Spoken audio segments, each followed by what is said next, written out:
Hey everyone, you will have seen on one of our latest videos that when I was down at Teesside I managed to grenade my gearbox. It's proper toast. I need to take it out and have a look. So we have just got hold of one of the lovely new GoPro 7s. So we're going to go for a bit of a walk around and see if it claims it's stabilised and all sorts of awesomeness. So here's the car.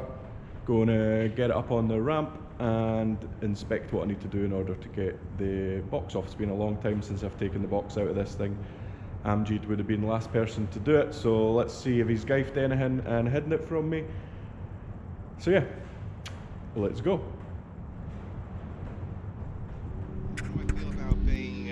Okay, so we've got the car up in the air.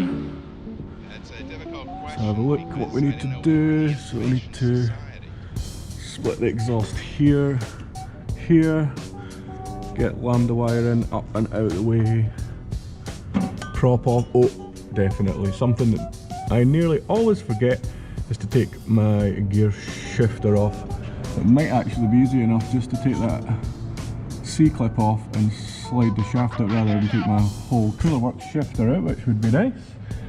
So once we've got the prop off, then can start jacking up the front of the engine and taking out the gearbox housing bolts.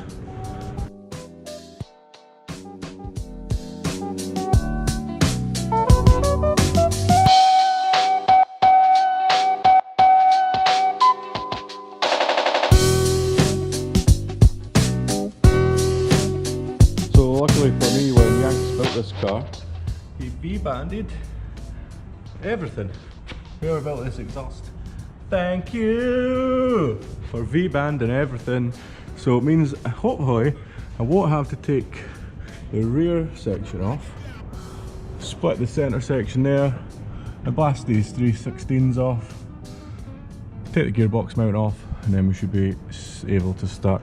And you can see in this car the gearbox bolts are actually pretty accessible in comparison to Kev's anyway. You can actually get the GoPro all the way up there. So yeah, shouldn't take too long. Let's get some of these bolts blasted out.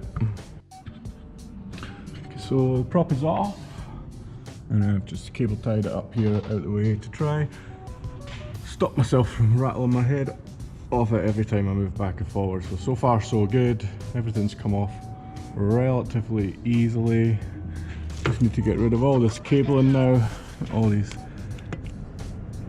fancy cranking cam sensors, not cam sensors, got that horrible crank sensor. Smashed him the other day, he's quite expensive. Don't want to repeat it. In fact, I might actually just take it off before I take the gearbox off. Good idea, Jeek, do that. Right, no worries.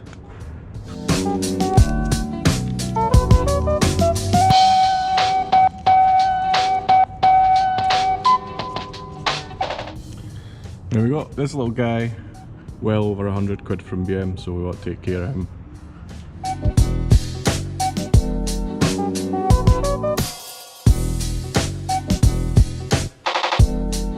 Okay, so we've got the clutch sleeve out, we've backed off all of the bolts, just need to take these two out to get the starter motor up and out the way. And down here we have an essential tool for V8 box removal.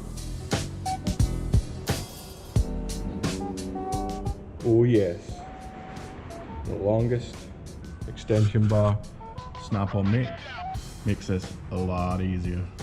So let's get out. What's the worst that can happen? I drop my already broken gearbox. Yeah, that'll be alright. But if anyone who's familiar with E34s will be looking underneath here and thinking, here, that's not E34 stuff.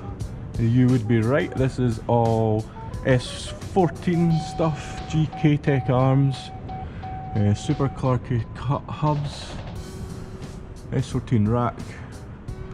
You can see here some fancy bits for engine mounts, and on the chassis rails here we've got, well, I can't remember what these adjustable arms here are called, tell me in the comments. And that is how you get S14 stuff onto an E34. You also see in here my drift bit sensor, still working well. It's not disintegrated yet. I am, however, losing nearly all my shrink and my heat wrap, so I'm probably going to have to take that off as well.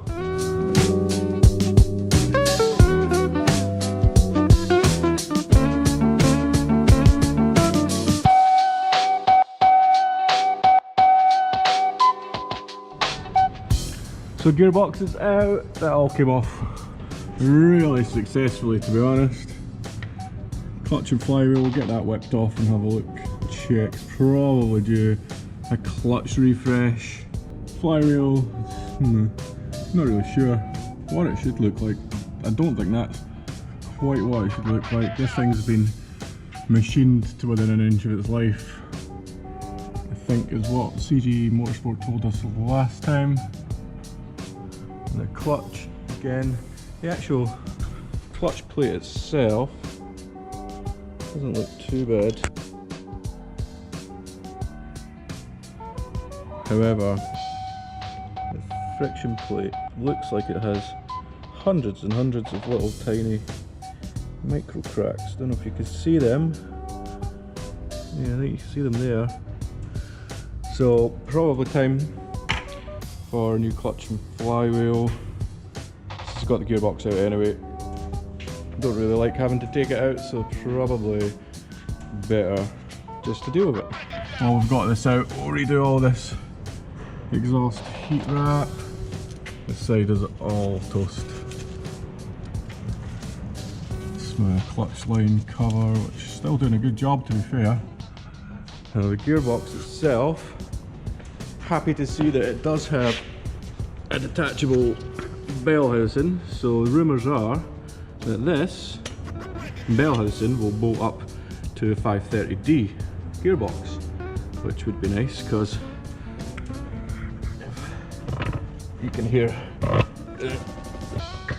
and it's stuck. Oh, yeah, I've definitely stripped the main gears in there. So yeah, he's toast. Well, that didn't go too bad. What was that, maybe hour and a half on my own to get it out, which I'm impressed with myself, to be honest. So yeah, there's how to remove a V8 gearbox from a car which has loads of space inside it, not like Kev's yellow thing over there. It took Kev and Stu about 26 hours to achieve the same thing on Kev's car because it's so tight in there, as you'd expect E36 with a V8. Basically all the bell housing bolts are up against the tunnel, and it was nigh impossible to get off without taking the entire engine out. So quite happy with my progress. If you thought this was any good, give us a like, share, subscribe, that sort of stuff, and we will see you next time.